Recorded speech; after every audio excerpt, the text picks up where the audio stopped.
আসসালামু আলাইকুম প্রিয় দর্শক, এই মুহূর্তে দেশের রাজনীতি নিয়ে যারা ভাবেন তাদের চিন্তার অথবা তাদের আলোচনার মূল ক্ষেত্রটা কিন্তু বাংলাদেশে আর নয়, সেটা হলো ইংল্যান্ডের রাজধানী লন্ডনে। কারণ লন্ডনে আমাদের সরকারের অন্তর্বর্তী সরকারের প্রধান উপদেষ্টা ডক্টর ইউনূস রাষ্ট্রীয় সফরে গিয়েছেন। রাষ্ট্রীয় সফরে বলবো, যদিও আমরা জানি উনি সেখানে গিয়েছেন কিংস চার্লস হারমোনি অ্যাওয়ার্ড গ্রহণ করার জন্য। সেটা ব্যক্তি ডক্টর ইউনূসকে দেওয়া হয়েছে, কাজেই এটা ব্যক্তিগত সফর হয়তো অনেকে বলতে চাইবে, কিন্তু তারপর আমি বলবো, কারণ উনি তো সরকার প্রধান যেখানেই যাচ্ছেন সেটা তো সরকারি কাজই হয়, কারণ তার সঙ্গে তো সরকারের লোকজন গিয়েছেন, বাংলাদেশ ব্যাংকের গভর্নর গিয়েছেন, দুদকের যিনি চেয়ারম্যান তিনি গিয়েছেন। এগুলো তো বড় ঘটনা, এবং তার সঙ্গে প্রেস সেক্রেটারি আছে, প্রেস উইং আছে, এসএসএফ আছে, অনেকে আছে। কাজেই সরকার প্রধান যখন যেখানে যান সেটা সরকারি সফরই হয়ে যায়। কিন্তু এই সরকারি সফরে আমরা কি পেতে যাচ্ছি? এর মধ্যে জানা গেছে যে ব্রিটেনের প্রধানমন্ত্রীর সঙ্গে যে বৈঠক হওয়ার কথা ছিল সেটা অনিশ্চিত, এবং এটা নিয়ে ইউনূস সাহেবের প্রেস উইং মোটামুটি একটা লেজে গোবরে পাকিয়ে ফেলেছে। প্রেস উইংয়ের যিনি আপনার প্রেস সেক্রেটারি, উনি আবার সিনিয়র সচিব পদমর্যাদার ব্যক্তি, তো উনি প্রেস উইংয়ের পক্ষ থেকে যে প্রেস কনফারেন্সটা হয়েছে সেখানে উনি বলেছেন যে ব্রিটেনের প্রধানমন্ত্রীর সঙ্গে আমাদের প্রধান উপদেষ্টার বৈঠকটা কবে হবে এখনও নির্ধারণ করা যায়নি সময়টা, কারণ ব্রিটেনের প্রধানমন্ত্রী উনি নাকি কানাডা সফরে আছেন। পরে জানা গেল উনি কানাডা সফরে যানই নাই। তো কি হলো ভাই, মানে এত আনাড়ি লোকজনকে নিয়ে এই প্রেস উইংটা গঠন করা হয়েছে, এবং এর মাথায় যিনি শিরোমণি হিসেবে বসে আছেন, এটুকু খবর উনি সংগ্রহ করতে পারেননি যে ব্রিটেনের প্রাইম মিনিস্টার যে দেশে উনি গিয়েছেন, যে দেশে আমাদের প্রধানমন্ত্রীর পদমর্যাদার ব্যক্তিকে নিয়ে গিয়েছেন, সেখানে ওই দেশের প্রধানমন্ত্রী আদৌ সে দেশে আছেন কি নাই এই খবরটা সংগ্রহ করার সক্ষমতা ওনার নাই। দেশের টেলিভিশনগুলিতে উনি মাঝে মাঝে যান, যে একদম ফাটিয়ে ফেলেন, পর্দা ফেটে মনে হয় বেরিয়ে যাবে এরকম মনে হয়, কিন্তু ওনার দক্ষতার এবং যোগ্যতার যে দৌড় সেটা মোটামুটি বোঝা যাচ্ছে। ওনার এটা উনি কোত্থেকে পেয়েছেন, ওনাদের কাছে নাকি কোন এক এমপি এসেছিলেন, তিনি বলেছেন, তিনি জানিয়েছেন, এটার উপর ভিত্তি করে উনি প্রেস কনফারেন্স করে ফেলেছেন।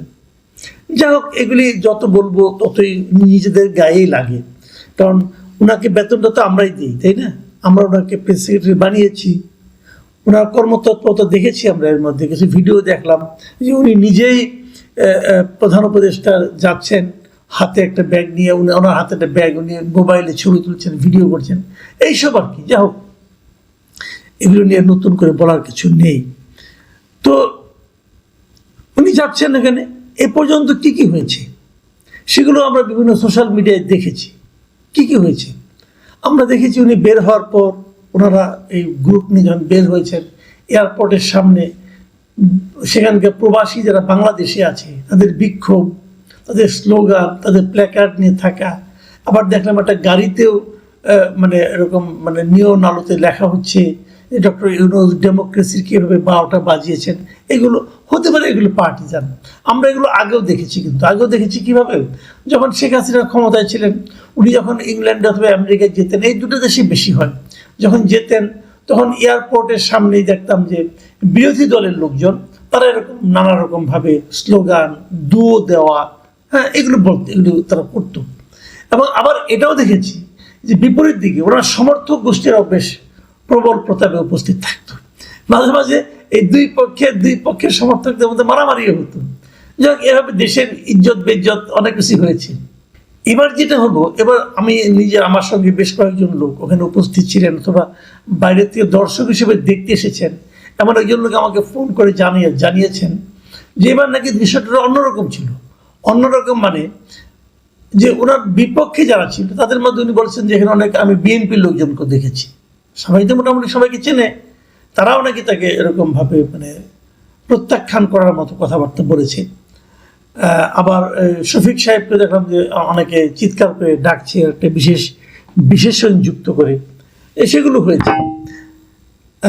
এর পাশাপাশি এর বিপরীত দিকে যে ওনাকে অভ্যর্থনা জানিয়ে, ওনাকে সম্বর্ধনা, মানে ওনার প্রতি পজিটিভ প্ল্যাকার্ড নিয়ে যে যে জায়গাটা ছিল, উনি আমাকে যিনি জানিয়েছেন তিনি বলেছেন যে মাত্র উনি ওখানে নাকি 4 জন লোককে দেখেছেন।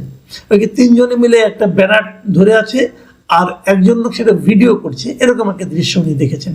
আমি জানি না আসলে প্রকৃত বাস্তবতাটা কি, তবে যেটাই হোক এটা আমাদের জন্য আসলে অপ্রত্যাশিত। আমরা চাইনি যে উনি তো কোনো দল করেন, উনি একটা অন্তর্বর্তী সরকারের প্রধান, উনি কেন রাজনৈতিকভাবে এরকম একটা বিতর্কিত অবস্থানে চলে যাবেন, যাচ্ছেন কিন্তু না গেলে ভালো হতো।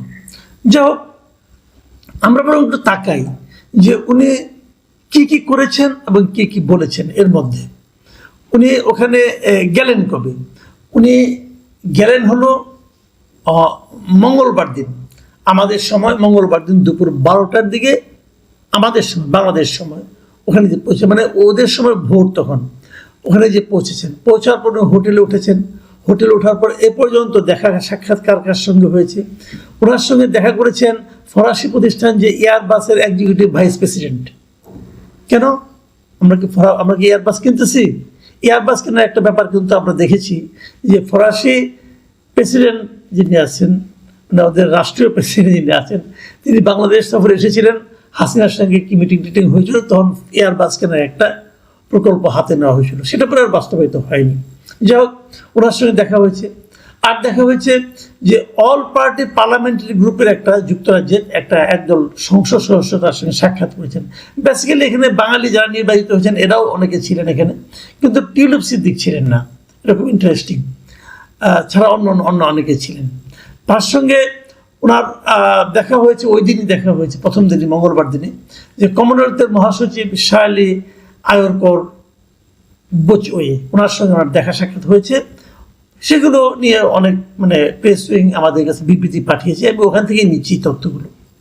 বুধবার দিন মানে পরের দিন ওনার সঙ্গে দেখা হয়েছে যুক্তরাজ্যের জাতীয় নিরাপত্তা উপদেষ্টা জোনাথন পাওয়েলের সঙ্গে বৈঠক হয়েছে ছোটোখাটো একটা। এরপর লন্ডনের প্রভাবশালী নীতি গবেষণা প্রতিষ্ঠান যেটা আছে চ্যাথাম হাউস, এই চ্যাথাম হাউসে বুধবার দিন সকালে উনি গিয়েছিলেন। সেখানে এশিয়া প্যাসিফিক প্রোগ্রামের পরিচালক বেন ব্ল্যান্ড এবং দক্ষিণ এশিয়া বিষয়ক জ্যেষ্ঠ গবেষক ডক্টর চিয়েটিস বাসপাইয়ের সঙ্গে ওনার দেখা হয়েছে। এবং তারপর ওখানে চ্যাথাম হাউসে যে royal institute of international affairs আছে, তাদের আয়োজনে উনি একটা সাক্ষাৎকার দিয়েছেন। আসলে আজকের আলোচনাটা আমি সাক্ষাৎকারেই শেষ করবো, এটা দিয়ে শেষ করবো। সেই সাক্ষাৎকারে কি আলোচনা হয়েছে এবং উনি কি বলেছেন, এই জায়গাটুকু একটু বলি। উনি সেখানে বলেছেন, যে কথাটা খুব জোর দিয়ে বলেছেন, সেটা হলো যে 17 বছর পর আমরা সত্যিকারের একটি নির্বাচন করতে যাচ্ছি, যা আমাদের ইতিহাসে সবচেয়ে সুন্দর নির্বাচন হবে। মাথায় রাখবেন, ডক্টর ইউনূস বলেছেন আমাদের ইতিহাসে, বাংলাদেশের ইতিহাসে সবচেয়ে সুন্দর নির্বাচনটা উনি উপহার দিতে যাচ্ছেন। ওনার এই বক্তব্য নিয়ে আমার বিশাল আপত্তির বিষয়টা নিয়ে পরে আলোচনা করছি। তারপরে আমি এই ফাঁকে আরেকটু কিছু কথা বলে নিই।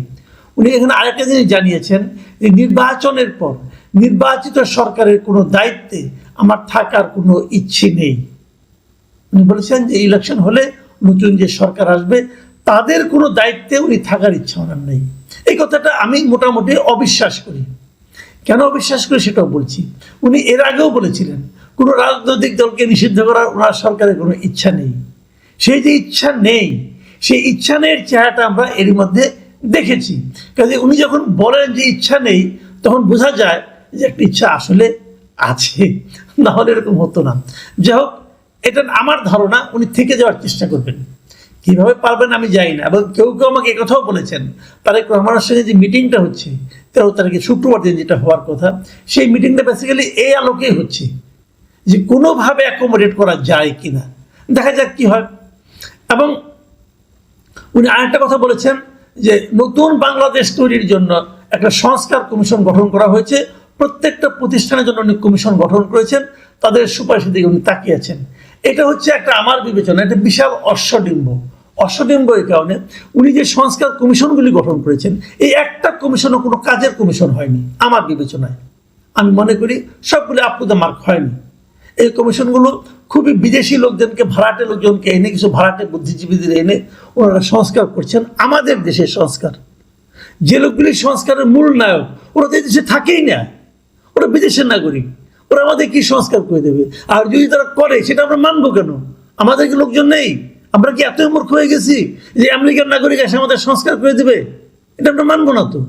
আমি তো মানবোই না, আমার মতো লোক আনবে না, এরকম অনেক লোক আছে আমার মতো। পলিটিক্যাল পার্টিগুলো মানবে এটা আমি মনে করি না। তারপরেও উনি করতে যাচ্ছেন, উনি এটা নিয়ে খুব আশাবাদী। আসলে আমার বিবেচনায় সংস্কার কিছু না, সংস্কারের কথা বলে উনি সময় ক্ষেপণ করতেছেন। যা হোক, এটা আরেকটা বড় বিতর্কিত কাজ উনি করতে যাচ্ছেন, সেটা হলো উনি জুলাই সনদের জন্য অপেক্ষা করছেন। এই জুলাই সনদ জিনিসটা আসলে কি হবে সেটা নিয়েও কিন্তু একটা বড় বিতর্ক সামনে দিকে আছে। আমি আগামীতে এটা নিয়ে আলোচনা করব। এখন যে আলোচনাটা যে শেষ করি, ওই যে বলতেছেন যে ইতিহাসের সবচেয়ে সুন্দর নির্বাচন উনি উপহার দেবেন জাতিকে, কিভাবে দেবেন? আমি এটার উপর মোটেই আস্থা রাখি না। কারণটাকে আমি বলি, উনি এমন একটা নির্বাচন করতে যাচ্ছেন যে নির্বাচনে এদেশের বিশাল একটা জনগোষ্ঠী তাদের পছন্দের প্রার্থীকে ব্যালট পেপারে পাবে না। রিয়েলিটি, আওয়ামী লীগ এই নির্বাচনে অংশ নিতে পারবে না। যদি আওয়ামী লীগ নির্বাচনে অংশ নিতে না পারে, আওয়ামী লীগের যে বিশাল জনগোষ্ঠী আছে, আওয়ামী লীগের সমর্থক, আওয়ামী লীগের কর্মী, অথবা আওয়ামী লীগকে জাস্ট ভোট দেয় নৌকা মার্কায়, সেই লোকগুলো তো তাদের জন্য পছন্দের প্রার্থীকে তারা পাবে না ব্যালট পেপারে। এটা কিভাবে একটা ইতিহাসের শ্রেষ্ঠ নির্বাচন হয় আমি বুঝতে পারি না। একটা বড় জনগোষ্ঠীকে নির্বাচনের বাইরে রেখে আপনি কিভাবে নির্বাচন করবেন, যা নাকি এই দেশের জন্য একটা মানে আপনার নতুন ধরনের ইতিহাসের সবচেয়ে সুন্দর নির্বাচন কিভাবে করবেন আমি বুঝতে পারি না। 2 নম্বর, আপনি কি এই ইসি দিয়ে নির্বাচন করবেন? ইসি নিয়ে তো এরই মধ্যে আপনার যে পালিত যে দল এনসিপি, এরা তো ইতিমধ্যে বিতর্ক তৈরি করছে। তারা তো বলছে তারা এই ইসি মানে না, এই ইলেকশন কমিশন মানে না। তারা বলছে এই ইলেকশন কমিশন নাকি বিএনপি ইলেকশন কমিশন হয়েছে। তাই যদি হয় তাহলে বিএনপি ইলেকশন কমিশন মানে, আর এটা যদি আপনি ভেঙে দিতে চান তাহলে তো বিএনপি আপত্তি করতে পারে। আমি জানি না এনসিপি কথা যদি সত্য হয়, আর যদি ভেঙে না দেন তাহলে এনসিপি ইলেকশন কমিশন আপত্তি করবে। তো যে ইলেকশন কমিশন নিয়ে নতুন করলেও আপত্তি, পুরোনো রাখলেও আপত্তি, সেরকম একটা ইলেকশন কমিশনকে করে আপনি কিভাবে ইতিহাসের সবচেয়ে সুন্দর নির্বাচন উপহার দিবেন? এটাও আমার কাছে কিন্তু ক্লিয়ার নয়। আরেকটা জিনিস, নির্বাচনের ডেট, নির্বাচনটা কবে হবে, এটা নিয়ে তো এরই মধ্যে আপনি ঝামেলা পাকিয়ে রেখেছেন। আপনি যেহেতু বাংলাদেশের আপনাদের সঙ্গে যখন দেখা হলো কয়েকদিন আগে, 28টা রাজনৈতিক দলের মধ্যে 25টা রাজনৈতিক দল বললো যে নির্বাচন তারা ডিসেম্বরের আগে চায় অথবা ডিসেম্বরে চায়, ডিসেম্বরের পরে নয়। সেখানে আপনি নির্বাচনের ডেট ঘোষণা করেছেন এপ্রিল মাসে। তাই যদি হয় তাহলে এই লোকগুলিকে, এই দলগুলিকে অসন্তুষ্ট রেখে আপনি কিভাবে ইতিহাসের সেরা নির্বাচনটা উপহার দিবেন? আমি এটা এগুলো বুঝি না। ওনার কথাবার্তা আসলে এলোমেলো হয়ে যাচ্ছে বলে আমার কাছে মনে হয়। এই কথাবার্তার মাঝখানে কোনো জানি না, তারেক রহমানের সঙ্গে আলোচনা করার পর উনি হয়তো মধ্যবর্তী কোনো একটা সময় আসতেও পারেন, আবার নাও আসতে পারেন, আবার নিজের জায়গায় গো ধরে থাকতে পারেন। কি করবেন আমি জানি না, কি হবে 13 তারিখের পর সেটা হয়তো পরে আমরা বুঝতে পারবো। কিন্তু এটুকু তো বুঝতে পারি যে 25টা দলের মধ্যে বিএনপি একটা, যদি বিএনপি সেখানে চলেও যায় তাও তো 24টা দল নির্বাচন চাচ্ছে ডিসেম্বরের আগে। তাহলে কিভাবে আপনি এই দলগুলিকে আনহ্যাপি রেখে ইতিহাসের সেরা নির্বাচনটা করবেন? আর ব্যক্তিগতভাবে আপনার যে পক্ষপাতিত্ব একটা নির্দিষ্ট দলের প্রতি, সেটাও তো প্রমাণিত হয়েছে। এনসিপির প্রতি আপনার বিশাল দুর্বলতা, এটা সবাই বুঝতে পেরেছে। জামাতের প্রতি আপনার আংশিক দুর্বলতা, সেটা হলো জামাত ঘোষিত এপ্রিলকে গ্রহণ করার মাধ্যমে। এগুলো জনগণের কাছে এখন স্পষ্ট হয়ে গেছে। এটা কিন্তু আপনি মুখ দিয়ে কি উচ্চারণ করলেন কি করলেন না সেটা কিন্তু গুরুত্বপূর্ণ নয়। গুরুত্বপূর্ণ হলো জনগণ কি দেখলো এবং জনগণ কি বুঝলো। এই যে পাবলিক পারসেপশন, এই পাবলিক পারসেপশনকে আপনি কিভাবে উপেক্ষা করবেন? তো এরকম একটা নেতিবাচক পাবলিক পারসেপশনকে সঙ্গে নিয়ে, পক্ষপাত দুষ্ট পাবলিক পারসেপশনকে সঙ্গে নিয়ে আপনি ইতিহাসের সবচেয়ে সুন্দর নির্বাচন উপহার দিবেন, এটা কি সোনার পাথর বাটির মতো শোনাচ্ছে না? প্রিয় দর্শক, আগামী দিনগুলোতে কি হবে আমরা দেখার অপেক্ষায় থাকবো। আপনারা সবাই ভালো থাকবেন। এখন এই পর্যন্তই। আল্লাহ হাফেজ।